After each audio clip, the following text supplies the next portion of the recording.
It feels almost surreal writing this, but here I am, sharing a story I never thought I'd be telling. My life as I knew it unraveled in the span of just a few months. Now I find myself at a crossroads, unsure of how I got here and what I'm supposed to do next. It's strange, really. Just a short while ago, I thought I had everything figured out. A steady job, a loving partner, a future that seemed certain. But that illusion shattered in an instant, and I never saw it coming. It all started when I found out my husband had been unfaithful. There were no signs, no warning, it blindsided me. The betrayal hit harder than anything I could have imagined. It wasn't just the act itself. It was the realization that the person I trusted the most had chosen to hurt me. My mind raced, trying to make sense of it all. How could he do this to me? Was I not enough? Did I miss something? In those early moments I felt numb. It was as if the world around me had frozen, and I was left standing in a void, unable to process the shock that had just crashed over me. The pain wasn't just emotional. It felt physical. A deep ache spread through me, making it hard to breathe, think, or focus. My mind whirled, torn between confusion and disbelief, but no answers came. The hurt was relentless and unyielding. What hurt the most wasn't just the infidelity. It was the trust that was now shattered. The foundation of everything I had built with him over the years was gone. Trust was the glue that held us together. And now it was broken beyond repair. As that trust crumbled, everything else fell apart. My emotions spiraled out of control. Anger, sadness, disbelief, all swirling together in a storm of hurt and confusion. There were moments when I felt like I couldn't breathe. My chest tightened and my heart raced, not just from the shock of what had happened but from the weight of the emotional devastation. It wasn't only about the betrayal. It was about the life we had built together, the future we had envisioned. That future was now uncertain, and I felt blindsided. Anger surged through me. How could he do this? How could he betray me like this after everything we had shared? I wanted to confront him, demand answers, and make him understand the depth of the pain he had caused. But part of me wanted to retreat, to shut it all out and pretend none of it was real. I was torn between facing him and running away from everything. But deep down, I knew neither option would bring back what I had lost. On the outside, I tried to hold it together. But inside, I was falling apart. The pain felt like a storm, constantly raging inside me. I thought I knew what love and trust were, but now everything I had believed in was being questioned. The betrayal left a scar, one that I wasn't sure I would ever be able to heal. Double whammy. To make matters worse, shortly after the devastating discovery of my husband's betrayal, I lost my job. Talk about a double whammy. It felt like life was kicking me while I was already down, and I couldn't catch a break. In a matter of weeks, everything I thought was stable and secure, a loving relationship and a steady job, was ripped away from me. Suddenly I was left with nothing. No job, no partner, and no purpose. I had hit rock bottom and I didn't know how to get back up. The emotional weight of losing both my husband and my job was unbearable. At first, it felt like I was trapped in a waking nightmare. How could everything I had worked for, everything I thought was stable, crumble so quickly? Years of building a career and investing in a relationship I believe was built on love and trust, gone in a blink. How did I end up here? What had I done to deserve this? In the beginning, I had no idea what to do with myself. I woke up every day in a fog, unable to face the day, unsure if there was any point to it. The exhaustion was overwhelming. There were days when I couldn't bring myself to get out of bed. My mind was a tangled mess of confusion and despair. I didn't know where to turn or what to do next. The weight of it all, the anger, the heartbreak, the uncertainty of what was to come, crushed me at every turn. How was I supposed to go on without a job? Without the partner I had planned to spend my life with? The days seemed to bleed together. I couldn't shake the feeling that everything I had worked for was slipping through my fingers, like sand in an hourglass. The sense of stability I had once relied on was gone. I had always prided myself on my career, on my ability to provide for myself and be independent. Now I was left with nothing but the ruins of what I had built. My self-worth, once tied to my job and my relationship, had been shattered. I found myself questioning who I was without them. I tried to keep going through the motions, pretending for the world around me. I'd force myself to get dressed, to go through the day, but it all felt so pointless. I was numb. I spent hours scrolling through job listings online, but every application felt like a futile attempt to rebuild something that had already been lost. I knew I needed to take action to move forward, but every step felt impossible. The uncertainty of it all was terrifying. I had no income, no emotional support, and no clear direction. The fear of the future, of never finding a job again, of never being able to trust anyone the way I trusted my husband, gnawed at me constantly. I felt overwhelmed, unsure of where to turn. The days blurred together into one unbroken stretch of pain, self-doubt, and fear. The weight of everything I had lost suffocated me. I didn't know how to move forward, but I knew one thing. I couldn't stay stuck in this place forever. As the days dragged on, I found myself spiraling into a dark place, a place I never imagined I would end up. The initial shock of betrayal and the heartbreak of losing my job had faded, replaced by a slow, suffocating mix of anger and sadness that gnawed at me relentlessly. I was consumed by an overwhelming desire to make her feel the pain I was going through. I wanted revenge on her, on the situation, on the entire world. It wasn't rational, I knew that. But in my darkest moments, it seemed like the only way I could regain any sense of control. The anger became my fuel, my way of fighting back against a world that felt so unjust and cruel. I couldn't stop obsessing over the idea of retribution. Every time I thought of her, I imagined her experiencing the same devastation that had torn me apart. I fantasized about ways to make her understand the depth of my hurt, about confronting her in a way that would make her feel the same isolation, the same profound loss that I was drowning in every day. I thought about ways to make her regret what she had done to me. Revenge became my focus. It was the only thing that kept me from completely falling apart. But as the days stretched on, I began to see a painful truth. The more I fixated on revenge, the deeper I sank into a pit of bitterness and despair. It wasn't her I was punishing, it was myself. Every thought of retaliation, every fantasy of confrontation, every imagined scenario of making her suffer, was eating away at me. The anger I clung to so desperately was suffocating me. It clouded my judgment, poisoning my mind, and trapping me in a vicious cycle of negativity. Every time I thought about getting back at her, the anger would flare up, and I'd find myself right back at square one. I realized that revenge wasn't the answer. It didn't heal the brokenness inside me. It only deepened the wound. The more I held on to that anger, the more it weighed me down. It became a heavy burden around my neck, choking me and keeping me trapped in that cycle. I began to see how destructive this obsession had become. My thoughts were consumed with bitterness, and every part of my day was overshadowed by it. It was like I was walking through life in a fog, unable to find clarity or peace. The sadness that had once been a dull ache now felt like a constant, unbearable pain that I couldn't escape. I was stuck in a constant emotional roller coaster, torn between the urge to lash out and the realization that doing so would never bring me the closure I so desperately craved. Then a small voice inside me began to cut through the fog of my anger. It was soft at first, a faint whisper amidst the storm of my emotions. Deep down, I knew that revenge would never heal me, it would only keep the wounds fresh and open.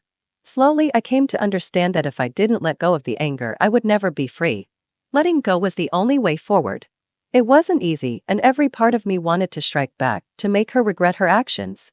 But in time, I realized that to truly heal, I needed to release the anger and focus on mending the broken pieces of my heart. The turning point. At some point, I had to face a hard truth. I could keep drowning in bitterness and anger, or I could choose to pick myself up, rebuild, and move forward. It felt like an impossible decision, and for a while I wasn't sure which path to take.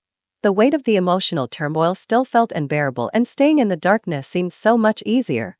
Anger had become familiar, it gave me a false sense of control, and for a time it was the only thing holding me together. But deep down, I knew this wasn't the life I wanted. The longer I stayed in that toxic space, the more I realized I was only hurting myself.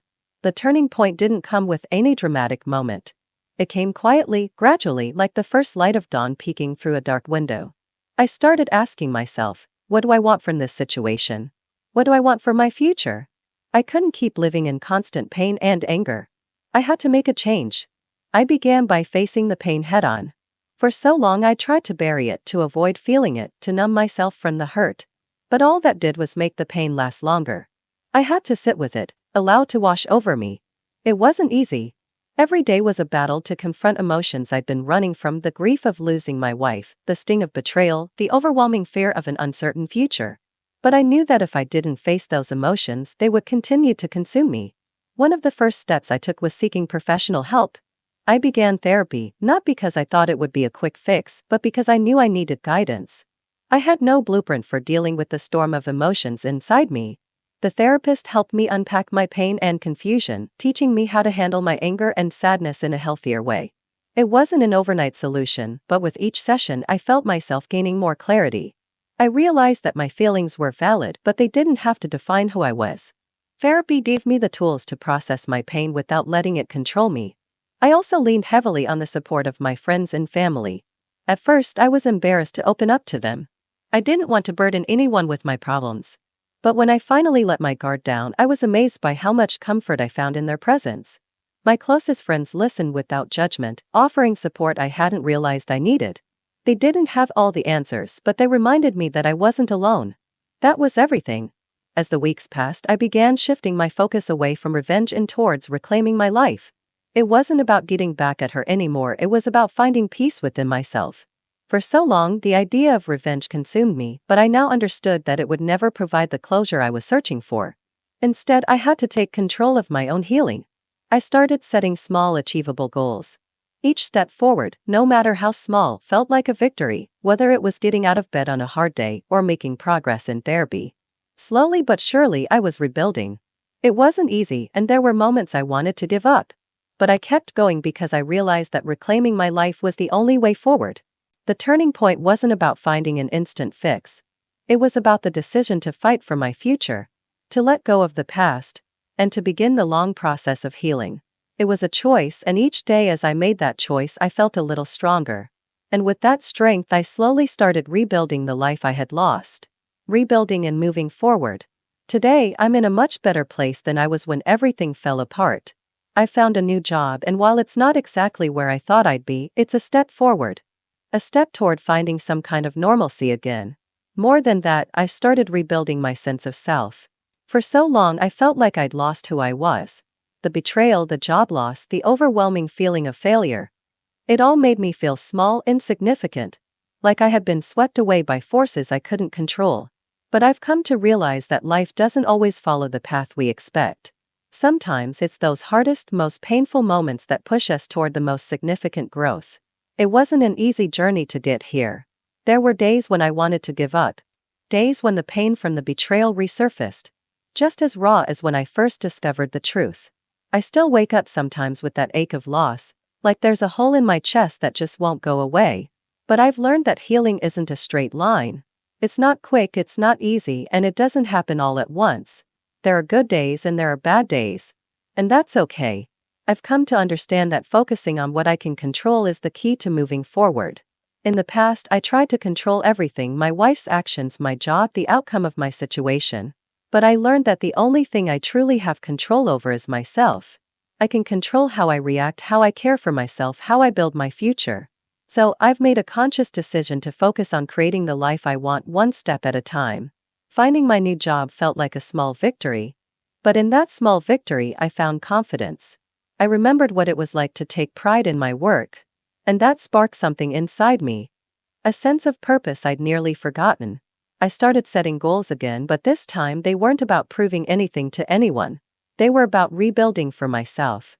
Whether it was advancing in my career, getting back into shape, or spending more time with the people who mattered, I began to make choices that were about the life I wanted, not the one I thought I had.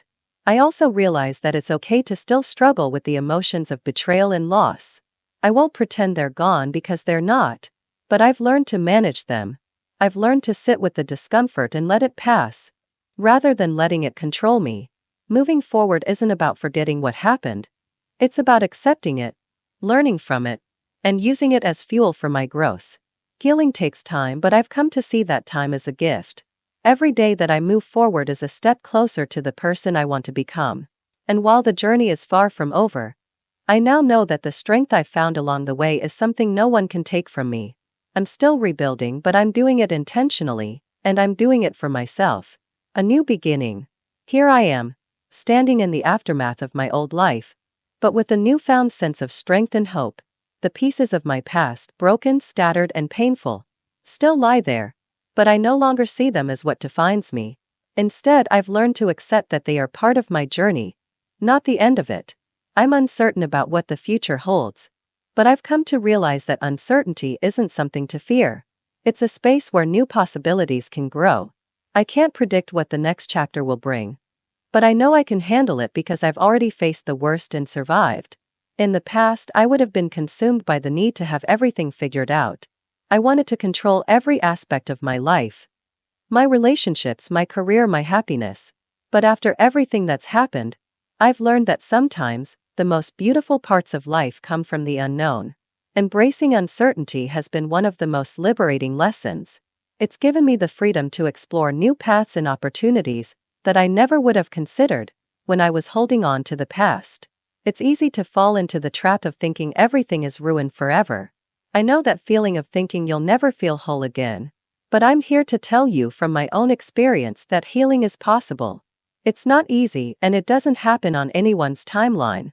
But piece by piece, day by day, you rebuild. The scars may remain, but they no longer carry the weight of my past. They've become symbols of the strength I've gained, the wisdom I've gained, and the person I'm becoming. There were moments when I doubted myself, when the pain from the betrayal would come rushing back in waves, and I'd wonder if I'd ever move beyond it. There were days when I felt like I wasn't enough, whether it was not enough for her or not enough for myself.